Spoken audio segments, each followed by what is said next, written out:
Take a deep breath.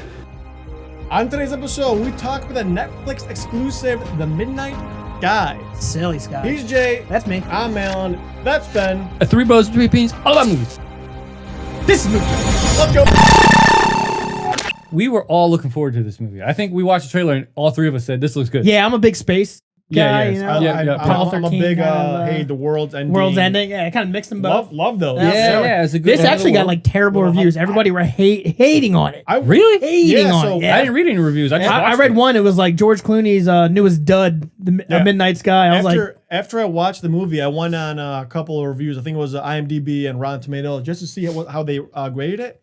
Really bad. Yeah. Really? Like Everybody. Rotten Tomatoes gave it, I think it was like I want to say like an 18 or 23. They have never been correct about anything. Yeah, everybody poo-pooed on it. That's why I liked it. The only thing they've ever been right, the only movie they've ever been right on is The Dark Knight and Shawshank Redemption. Other than that, everything else they're wrong. Yeah, I'll give you that. Yeah, they're wrong about everything else.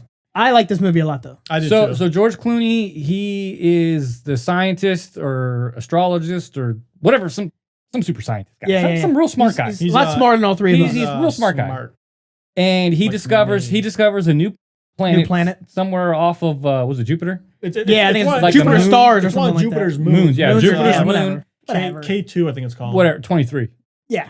Whatever. Anyway, so Jupiter's moon, and it's habitable, and they send some people up there to see if it's habitable. They find out it's habitable. It's money. I'm using this word too much. Money. But early on in his life, he was very antisocial, and he wasn't very good at forming relationships, but he meets another woman who's also a scientist, smart lady, and ends up getting her pregnant, but doesn't do anything with the kid. He's just like, outie, I'm out. Yeah, but didn't she lie at one point and say, she said, I'm not pregnant. Yeah, I'm not pregnant. To kind of like let him off the hook. Yeah, she's just letting him down. You know, like, hey, it's no big deal. Because she understands he's just consumed by work. You want to be an explorer. Cut to my voice! But while you're doing all that, your own life is just slipping away. That's why I have to contact them. But as the movie goes on, it travels back and forth between the present and his memories. And you don't really know that in the beginning. You have to piece that together. Well. Yeah, you have to piece together what time you're watching during this movie. Plus, he's terminally ill.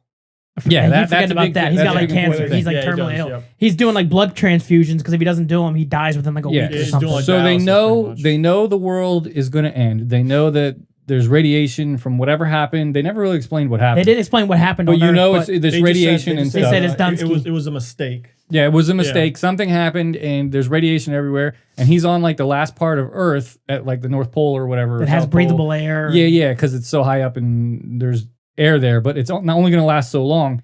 And everybody's trying to escape. And it never really says where they're escaping to. You don't know if they're going to a bunker or if they're actually getting on spaceships. Well, they said they were going underground. I think they said they were going underground. Yeah, they were finding some underground huge bunker. So they're trying to hide out until it all blows over. But they said even though we can only sustain life for like a short amount of time, or they never said how long. They're just going to try. Yeah, yes. But meanwhile, the mission that was searching for that habitable planet is still up there coming back. Right. They're coming back to tell the world, hey, we're good to go. You can come. Yeah.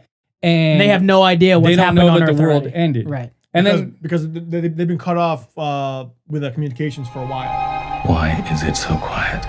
Yeah. Right. Yeah. And so George Clooney's whole mission during this entire movie is trying to warn them, hey, don't come back. There's nothing here for you. Turn around and go back. Live on that silly planet. Yeah, live on that silly planet. Do a big U-turn. But he can't get good reception. So he can't get good reception.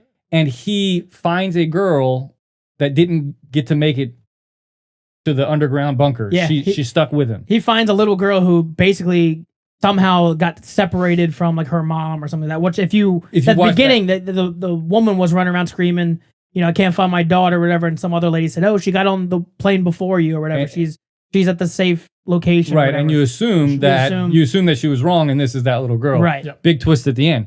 But anyway, so George Clooney and this little girl have to make it across, I don't know, maybe 100 miles or whatever to this other satellite that has better reception to tell the spaceship, hey, don't come. So it's got G5. Yeah, well, whatever. 7G. Yeah. Money.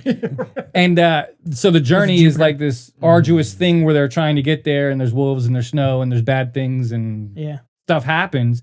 And he's chicanery. He's developing this really strong bond with this little girl.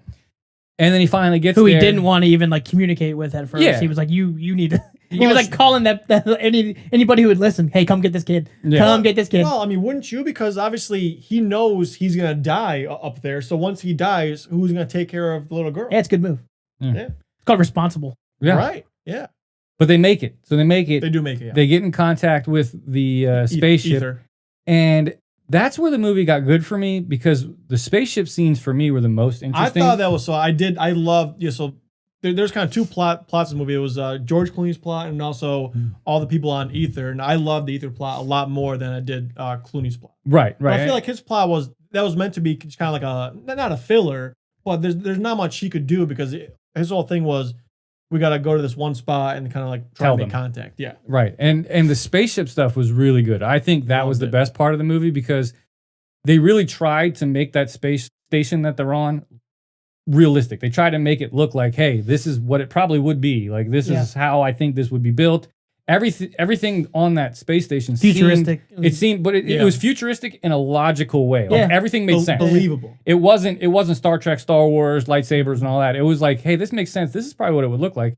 And my favorite scene of that entire movie, because I think the most beautiful spacewalk in any movie I've ever seen, where they've done like the no gravity out in space, trying to fix things on a spaceship. I think this movie has the best scene of that out of any movie I've ever seen. Even over Clooney's other movie, Gravity? So that's really good too. But I think as far as these movies go, this one really nailed it because they had the suspense, they had the drama, but it looked real. Yeah, like I believed it. We're not gonna spoil the drama, but it was. I mean, there is some drama. Yeah, some drama happens, and there's some high intense stuff.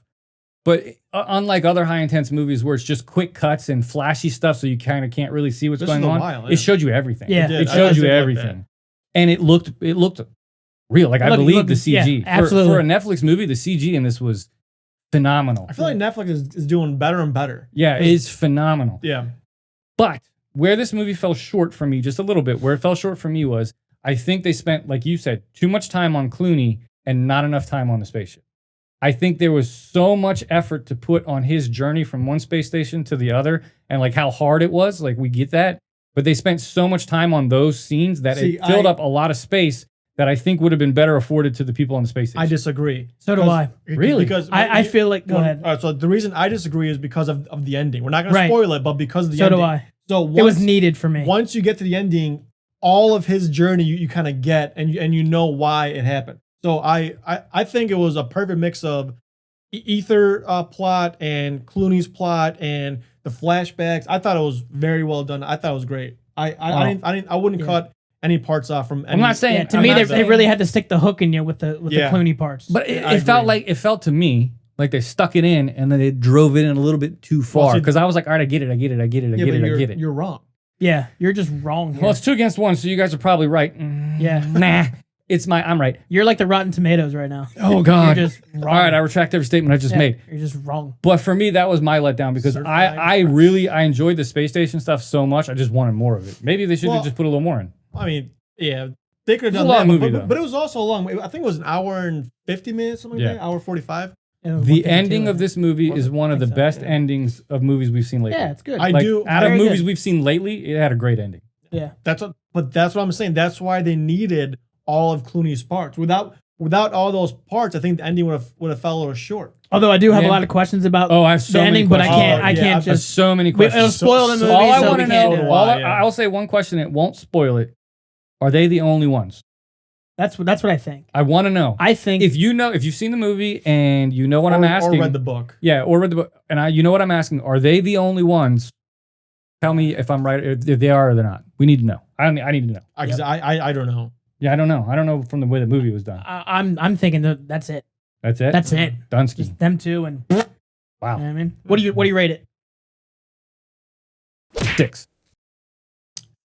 7.4. Yeah, I really liked it. It's I a actually 6. enjoyed it. I would watch it again. So I'll put would it that I, way. yes. I would actually watch it again. I would watch it again, and I would recommend. Not like right now, but like I would watch it like again, but I definitely might fast forward through some of the parts. No, you can't do that. You can't do that. that. Then you wouldn't watch it again. I would.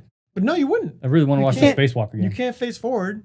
Then you're watching just a scene. It's tight though. The scene was tight. All right. Any closing thoughts on That's it. Like and subscribe.